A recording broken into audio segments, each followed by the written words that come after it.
दोस्तों, भारत, जिसे विश्व की आध्यात्मिक राजधानी कहा जाता है, पर्वों और त्योहारों की भूमि है। यहाँ का प्रत्येक उत्सव अपने भीतर गहरे आध्यात्मिक रहस्य, सांस्कृतिक परंपराएं और प्रकृति के साथ मानव के अटूट संबंध की गाथा छिपाए हुए हैं। इन सभी पर्वों में शारदीय नवरात्र का स्थान अत्यंत विशेष है। यह केवल 9 दिनों का उत्सव नहीं, अपितु शक्ति की उपासना, आत्मशुद्धि और ब्रह्मांड की आदि शक्ति मां भगवती के 9 दिव्य स्वरूपों के प्रति समर्पण का महापर्व है। आकाश में शरद ऋतु की निर्मलता, धरती पर उत्सव का उल्लास और जनमन में भक्ति की अविरल धारा, यह सब मिलकर एक ऐसा दिव्य वातावरण बनाते हैं जहां की गई कोई भी सात्विक प्रार्थना सीधे परमात्मा तक पहुंचती है। जब आध्यात्मिक ऊर्जा इतनी प्रबल हो, तब हमारे ऋषि मुनियों द्वारा बताई गई छोटी छोटी क्रियाएं भी महाफलदायी बन जाती हैं। इन्हीं क्रियाओं में से एक है प्रकृति के साथ जुड़कर अपनी कामनाओं को परमात्मा तक पहुंचाना। दोस्तों, नवरात्र, जिसका शाब्दिक अर्थ है 9 रातें, वस्तुतः 9 दिनों और 9 रातों तक चलने वाला शक्ति की उपासना का सबसे बड़ा पर्व है। यह वह समय है जब ब्रह्मांड में दिव्य शक्तियां जागृत अवस्था में होती हैं और पृथ्वी के सबसे निकट होती हैं। इन 9 दिनों में मां दुर्गा के 9 विभिन्न स्वरूपों की पूजा की जाती है, जो जीवन के विभिन्न पहलुओं का प्रतीक है। पहले दिन मां शैलपुत्री की पूजा होती है, जो स्थिरता और दृढ़ता का प्रतीक है। दूसरे दिन मां ब्रह्मचारिणी की, जो तप और संयम की देवी है। तीसरे दिन मां चंद्रघंटा की पूजा होती है, जो वीरता और निर्भयता प्रदान करती है। चौथी देवी मां कूष्मांडा है, जो ब्रह्मांड की सृजनकर्ता मानी जाती हैं। 5वें दिन स्कंद माता की पूजा होती है, जो वात्सल्य और ममता का प्रतीक है। 6ठे दिन मां कात्यायनी की पूजा होती है, जो विवाह और संबंधों की बाधाओं को दूर करती हैं। 7वें दिन मां कालरात्रि की पूजा होती है, जो सभी प्रकार के भय और नकारात्मक शक्तियों का नाश करती हैं। 8वें दिन मां महागौरी की पूजा होती है, जो पवित्रता और शांति प्रदान करती है। और 9वें दिन मां सिद्धिदात्री की पूजा होती है, जो सभी प्रकार की सिद्धियों और मोक्ष की दाता है। इस प्रकार नवरात्र के 9 दिन केवल पूजा पाठ तक सीमित नहीं है। यह 9 दिनों की एक आध्यात्मिक यात्रा है, जिसमें एक साधक अपने भीतर की सभी बुराइयों को समाप्त कर दिव्यता को प्राप्त करने का प्रयास करता है। व्रत, उपवास, मंत्र जाप और ध्यान के माध्यम से व्यक्ति अपने शरीर, मन और आत्मा की शुद्धि करता है। जब अंतःकरण शुद्ध हो जाता है, तब व्यक्ति की प्रार्थना में बल आता है। उसकी इच्छा शक्ति ब्रह्मांड की इच्छा शक्ति के साथ एकाकार हो जाती है। यही कारण है कि नवरात्र के समय को सिद्धि का काल कहा जाता है। इस दौरान किए गए अनुष्ठान, दान और पुण्य कर्मों का फल कई गुना अधिक मिलता है। जब हम गरीबी या आर्थिक संकट की बात करते हैं, तो यह केवल धन की कमी नहीं है। यह ऊर्जा का एक नकारात्मक प्रवाह है, भाग्य का अवरोध है। नवरात्र के दौरान जब हम मां भगवती की उपासना करते हैं, तो हम उस आदि शक्ति से प्रार्थना करते हैं कि वे हमारे जीवन में व्याप्त सभी प्रकार के अंधकार और अवरोधों को दूर करें। दीपक जलाना इसी का प्रतीक है। दीपक का प्रकाश ज्ञान का, सकारात्मकता का और समृद्धि का प्रतीक है। वह अंधकार को, यानी गरीबी और निराशा को मिटाता है। इसलिए जब इस शक्तिशाली काल में एक विशेष विधि से प्रकृति के किसी जीवंत प्रतीक, यानी एक पवित्र वृक्ष के सान्निध्य में यह क्रिया की जाती है, तो उसकी प्रभावशीलता अकल्पनीय रूप से बढ़ जाती है। वह दिव्य वृक्ष कौन सा है जिसे नवरात्रि में छूने से मिट जाती है गरीबी, होता है सभी मनोकामना पूर्ति? दोस्तों, सनातन धर्म में अनेक वृक्षों को पवित्र और पूजनीय माना गया है, जैसे पीपल, वट, आंवला, बेल आदि। प्रत्येक वृक्ष किसी न किसी देवता से जुड़ा है और उसकी अपनी एक विशेष ऊर्जा होती है। परंतु जब बात विजय, पराक्रम और आर्थिक संकटों के निवारण की आती है, तो एक वृक्ष का नाम प्रमुखता से लिया जाता है, शमी का वृक्ष। शमी को संस्कृत में अग्निगर्भा भी कहते हैं, अर्थात जिसके गर्भ में अग्नि हो। यह वृक्ष बाहर से जितना शांत और सौम्य दिखता है, भीतर उतनी ही प्रचंड ऊर्जा धारण करता है। शमी वृक्ष का महत्व हमारे महान धर्म ग्रंथों में वर्णित है, जो इसे देवताओं का प्रिय और विजय का प्रतीक बताते हैं। महाभारत का संदर्भ। महाभारत की कथा के अनुसार जब पांडवों को 12 वर्ष के वनवास के बाद 1 वर्ष का अज्ञातवास मिला, तो उन्होंने अपने सभी दिव्य अस्त्र शस्त्र इसी शमी वृक्ष के ऊपर छिपा दिए थे। उन्होंने वृक्ष से प्रार्थना की थी कि वह उनके शस्त्रों की रक्षा करे। 1 वर्ष तक किसी को भी उन शस्त्रों का पता नहीं चला।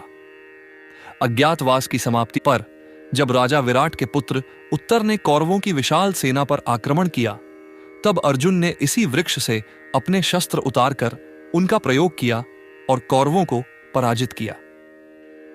इस प्रकार शमी का वृक्ष संकट के समय रक्षा करने वाला, शक्ति को संरक्षित रखने वाला और अंत में विजय दिलाने वाला सिद्ध हुआ। रामायण का संदर्भ। एक मान्यता के अनुसार लंका पर आक्रमण करने से पूर्व भगवान श्री राम ने भी विजय की कामना से शमी वृक्ष की पूजा की थी। उन्होंने अपनी सेना के साथ शमी वृक्ष का पूजन कर उससे विजय का आशीर्वाद प्राप्त किया था।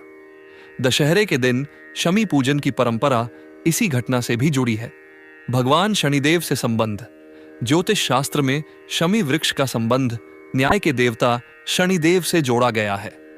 शनिदेव कर्मों के अनुसार फल देते हैं और उनकी कृपा के बिना जीवन में स्थिरता और उन्नति पाना कठिन होता है।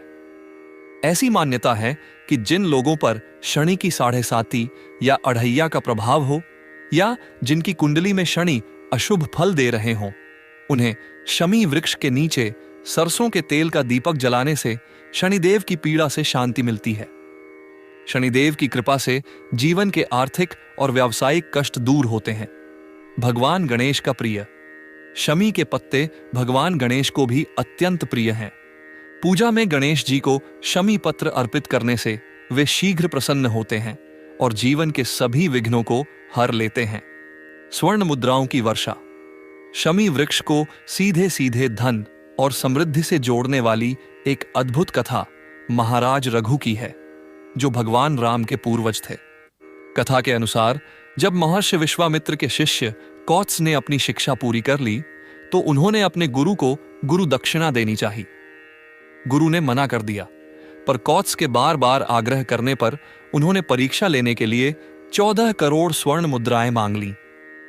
कौत्स इतनी बड़ी राशि के लिए राजा रघु के पास गए, जो उस समय अपना सर्वस्व दान कर चुके थे, परंतु एक याचक को अपने द्वार से खाली हाथ लौटाना उन्हें स्वीकार नहीं था।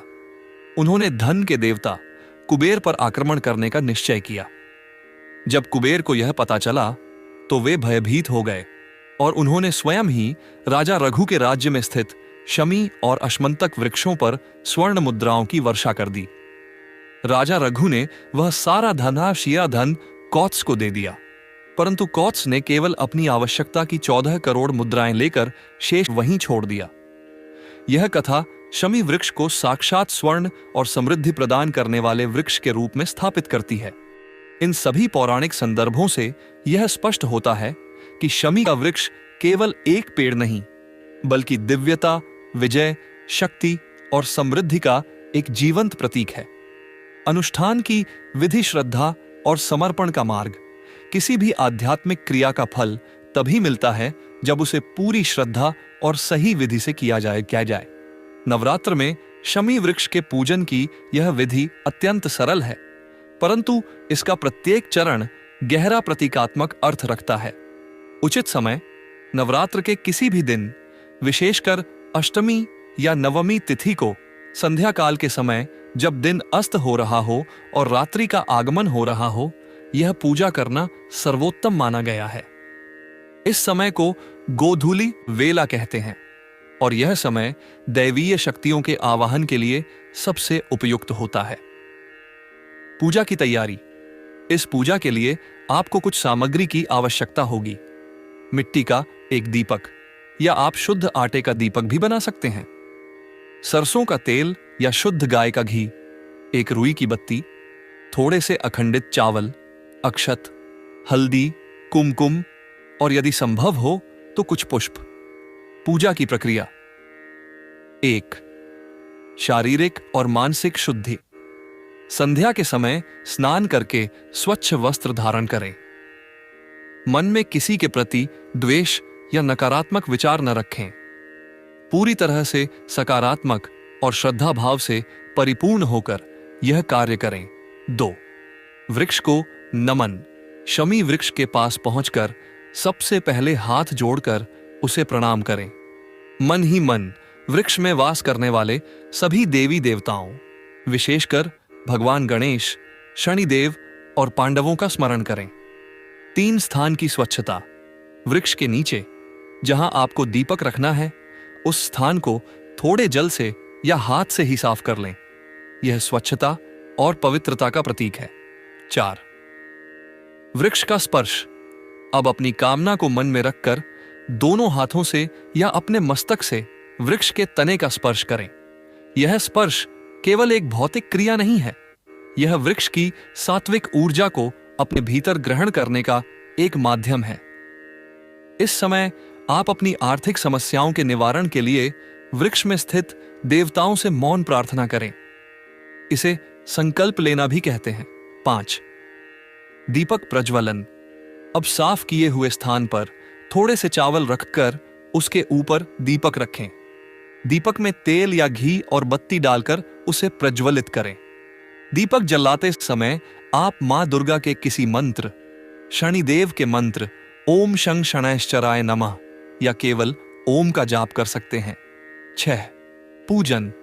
दीपक जलाने के बाद वृक्ष और दीपक पर थोड़े अक्षत, हल्दी, कुमकुम और पुष्प अर्पित करें।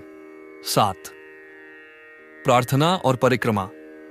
अब हाथ जोड़कर अपनी गरीबी, कर्ज और सभी आर्थिक संकटों को दूर करने के लिए भावपूर्ण प्रार्थना करें।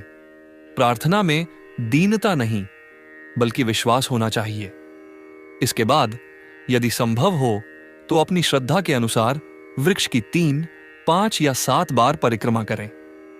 परिक्रमा करते समय भी अपनी प्रार्थना को मन में दोहराते रहें। 8. प्रणाम और वापसी। अंत में एक बार फिर वृक्ष को प्रणाम करें और शांतिपूर्वक अपने घर लौट आएं। पीछे मुड़कर न देखें। यह सरल विधि जब पूरे विश्वास के साथ की जाती है तो यह एक शक्तिशाली अनुष्ठान बन जाती है। दीपक का प्रकाश आपके जीवन के अंधकार को मिटाने का प्रतीक है। वृक्ष का स्पर्श दैवीय ऊर्जा से जुड़ने का माध्यम है और आपकी प्रार्थना आपकी इच्छा शक्ति को ब्रह्मांड तक पहुंचाने का साधन है। कर्म, कृपा और विश्वास सफलता का त्रिकोण। यहां एक महत्वपूर्ण बात को समझना आवश्यक है। कोई भी पूजा, अनुष्ठान या उपाय हमारे कर्मों का विकल्प नहीं हो सकता। यह हमारे कर्मों को सफल बनाने के लिए दैवीय सहायता प्राप्त करने का एक माध्यम है। यदि कोई व्यक्ति यह सोचे कि केवल एक दीपक जला देने से उसकी गरीबी मिट जाएगी और उसे कोई कर्म नहीं करना पड़ेगा, तो यह उसका अज्ञान होगा। सनातन धर्म कर्म के सिद्धांत पर आधारित है। कर्म का महत्व। गरीबी को दूर करने के लिए पुरुषार्थ यानी परिश्रम करना अनिवार्य है। आपको अपनी आय बढ़ाने के लिए, अपने कौशल को निखारने के लिए और अवसरों को खोजने के लिए निरंतर प्रयास करते रहना होगा। जब आप पूरी ईमानदारी और मेहनत से अपना कर्म करते हैं, तब यह आध्यात्मिक उपाय उस कर्म को सफल बनाने में आपकी सहायता करता है। यह आपके रास्ते में आने वाली बाधाओं को दूर करता है, आपको सही समय पर सही अवसर दिखाता है और आपके प्रयासों में दैवीय कृपा को जोड़ देता है। विश्वास की शक्ति। किसी भी मंत्र या अनुष्ठान की शक्ति आपके विश्वास पर निर्भर करती है। यदि आप आधे अधूरे मन से या केवल किसी के कहने पर यह कार्य करते हैं, तो उसका फल मिलने की संभावना कम हो जाती है।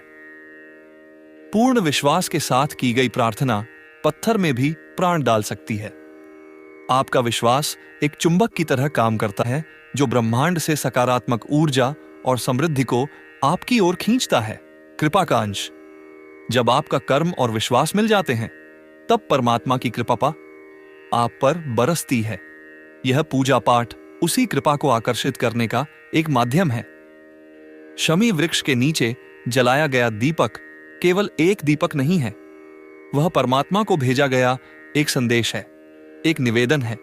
अतः इस अनुष्ठान को अपनी मेहनत और प्रयासों का पूरक समझें, विकल्प नहीं। इसे एक आध्यात्मिक बल के रूप में देखें जो आपको आपके आर्थिक लक्ष्यों को प्राप्त करने में सहायता करेगा। नवरात्र के पवित्र दिनों में शमी वृक्ष का पूजन और उसके नीचे दीपक जलाना एक अत्यंत प्रभावशाली और प्राचीन आध्यात्मिक उपाय है। यह उपाय हमें हमारी जड़ों से जोड़ता है, प्रकृति के प्रति हमारे सम्मान को बढ़ाता है और हमारी आस्था को बल देता है। यह वर्षों पुरानी गरीबी और निराशा के अंधकार को मिटाने के लिए आशा का एक प्रकाश स्तंभ है। इस लेख के माध्यम से हमने यह समझा कि यह केवल एक अंधविश्वास नहीं, बल्कि इसके पीछे गहरे पौराणिक, ज्योतिषीय और आध्यात्मिक कारण हैं। शमी का वृक्ष विजय, शक्ति और समृद्धि का प्रतीक है और नवरात्र का समय ब्रह्मांडीय ऊर्जा का स्रोत है। जब इन दोनों का संगम होता है और एक व्यक्ति पूरी श्रद्धा और विश्वास के साथ अपनी प्रार्थना अर्पित करता है, तो चमत्कार संभव हो जाते हैं। दोस्तों, ये थे आज के महत्वपूर्ण ज्ञानवर्धक जानकारी वीडियो में आखिरी तक जुड़े रहने के लिए धन्यवाद।